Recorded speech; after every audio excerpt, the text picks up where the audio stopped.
तो चौधरी साहब, आज आपने देखा ये सारे का सारा वाकया हो गया। आफ्ताब सुल्तान साहब इस्तीफा दे के चले गए हैं और सबसे जो इंटरेस्टिंग दिलचस्प डेवलपमेंट हुई है उनके इस्तीफा देने के बाद, ऐसे लगा जैसे फ्लड गेट्स जो हैं वो बंद, उन्होंने फ्लड्स को रोका हुआ था। वो जो नोटिस इशू होने थे आफ्ताब सुल्तान साहब इस्तीफा दे के नैब हेडक्वार्टर की बिल्डिंग से बाहर निकले हैं, तो उसके बाद एक नोटिस, दूसरा नोटिस, तीसरा नोटिस।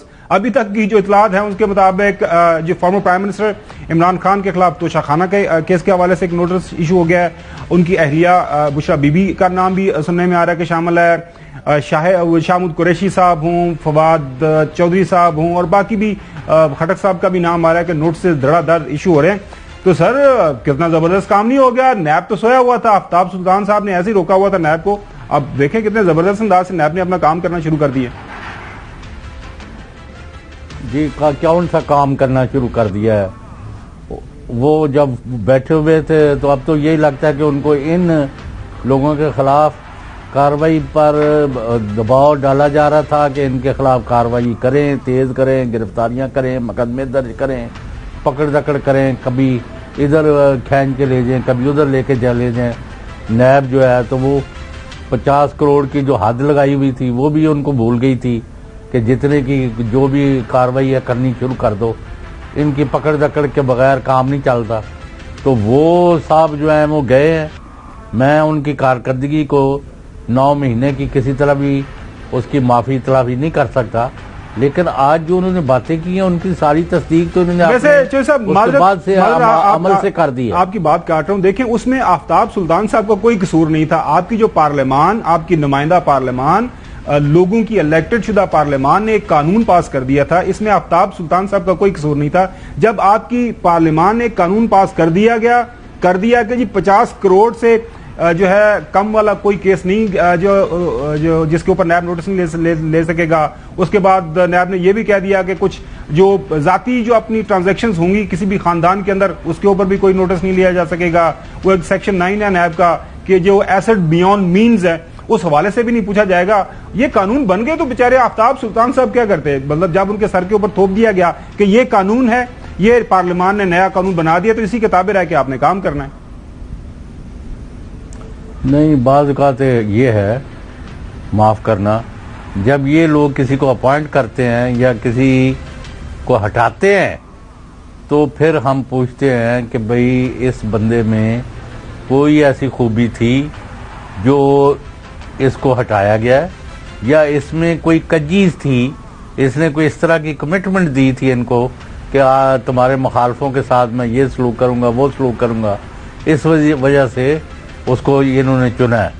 ये तय बात है। आज तक ये हम मुश्किल से बंदा कोई ढूंढते हैं, कोई ईमानदार हो, एफिशिएंट हो, मुल्क का सोचता हो, आवाम की खिदमत उसका मिशन हो और उसे बाद लोगों ने किसी ओहदे पर मुकर्रर किया हो, पीरियड।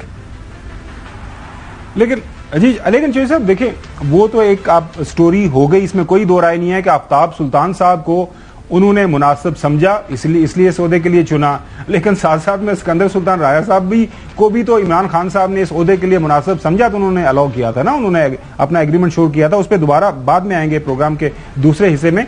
अब यहाँ पे जो राजा सुल्तान सिकंदर को, ये भी बहुत सारे लोगों को गलतफहमी है, उनको मुकर्रर किया गया था जनरल रिटायर्ड फैज हमीद साहब की रिकमेंडेशन पर, और खान साहब ने ही किया था, और उनकी यानी उन्होंने कहा कि इनसे अच्छा कोई नहीं है, इनको कर दें।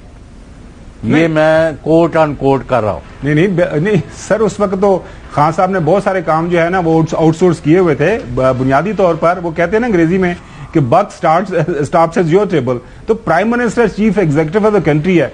ये नहीं हो सकता कि जी आपने कोई फैसले किए और आपने उसकी रिकमेंडेशन पर, जो फॉर्मर किसी जनरल की रिकमेंडेशन पे आपने कर दिया। बट एनीवेज बहुत सारी ऐसी जो है स्टोरीज हैं आपके सामने कि उस वक्त जो बहुत सारी मामला चलाए जा रहे थे, खान साहब कहां से बात ज्यादा सुना करते थे। बट एनीवेज खान साहब ये बात मानते हैं कि ये मेरे से गलतियां हुई हैं। अब वापस आ जाते हैं, तो अब आपको लग क्या रहा है? नैब ने काम तेज शुरू कर दिया है। अब स्टोरी हमारे सामने आ रही है बुनियादी तौर पर कि ये जो आफ्ताब सुल्तान साहब को क्यों ये अपना ओहदा छोड़ना पड़ा। थोड़ी देर में ना ये उनका बयान तो चलाए ना पहले, वो जो है हमें तो मिल गया उनका जो उन्होंने वहां पे स्पीच की है, उसकी थोड़ी सी हम ट्रीटमेंट कर रहे हैं क्योंकि थोड़ी सी वो ऑडिबल नहीं है। उसको थोड़ी देर में अपने नाज़रीन को वो उनका जो तकरीर की है, अच्छा एक हिस्सा उसका रेडी है, वो आपको सुनाते हैं। नाज़रीन जरा सुनिएगा, आप साहब ने आज जब उनका एक फेयरवेल वहां पे उन्होंने स्पीच दी, उसके अंदर क्या फरमाया, सुनिएगा। बिल्कुल मैंने लैब की कदरों मंजिलत में कोई कमी नहीं होने दी। इसके मैंने ये कर देगा, हमारे कहने के लिए हो जाएगा, बिल्कुल मैंने कहा कि लैब कोई ऐसा काम नहीं करेगी। मुल्क जिस रेंज पर पहुंच चुका है उसमें हमने जहां जहां हम सब हैं, हमने कानून और ज़ब्ते के साथ काम करना है। और अगर हम हटेंगे तो आज जो हालात आपको नजर आ रहे हैं, चाहे मुआशी सूरत हाल देखे आप, चाहे पोलिटिकल सूरत हाल देखे आप, ये कोई काबिल सफाई नहीं है। मेरा यह ईमान है कि अगर आप पाकिस्तान को पाकिस्तान की आइन से छोड़ दें, लोग कहते हैं कि जी प्रॉब्लम्स कैसे सॉल्व हो, जस्ट फॉलो द कॉन्स्टिट्यूशन। जो कॉन्स्टिट्यूशन में लिख दिया गया उसको फॉलो करें, रिलीजियसली उसको फॉलो करें। मेरा ईमान है कि 2 इलेक्शन हो गए, लोगों के फैसले बिल्कुल गलत नहीं होंगे, ठीक होंगे और मुल्क बिल्कुल सही डगर पे चल पाए। देखें, ये एक बड़ी अहम बात चौधरी साहब की है आफ्ताब सुल्तान साहब ने। वो क्या बात कर रहे हैं? वो ये कह रहे हैं कि मुल्क को आइन के मुताबिक चलाएं, किसी की दोंस और दांधली मत लें। और एक जो अहम बात वो कर रहे हैं, वो क्या बात कर रहे हैं कि मुल्क के अंदर इलेक्शन होने दें, लोगों का जो सियासी शऊर है उसको सुने, उसको माने। 2 इलेक्शन आप फ्री एंड फेयर करवा दें, मुल्क बिल्कुल जो है ना सीधी पटड़ी पे चढ़ जाएगा। अब आइन के ऊपर अमलदारी का सारा मामला इस वक्त जो हमारे मुल्क के अंदर जारी है, लड़ाई जिसके ऊपर हो रही है, आइन बहुत वाज़ेह है कि नॉट लेटर देन 90 डेज। आपको 105 सब क्लास 3 बहुत वाज़ेह है कि 90 दिन से एक दिन भी आपने ऊपर नहीं जाना। विद इन 90 डेज आर्टिकल 224 का सब क्लास 2 ये कहता है कि आप इलेक्शन बाहर नहीं लेके जा सकते।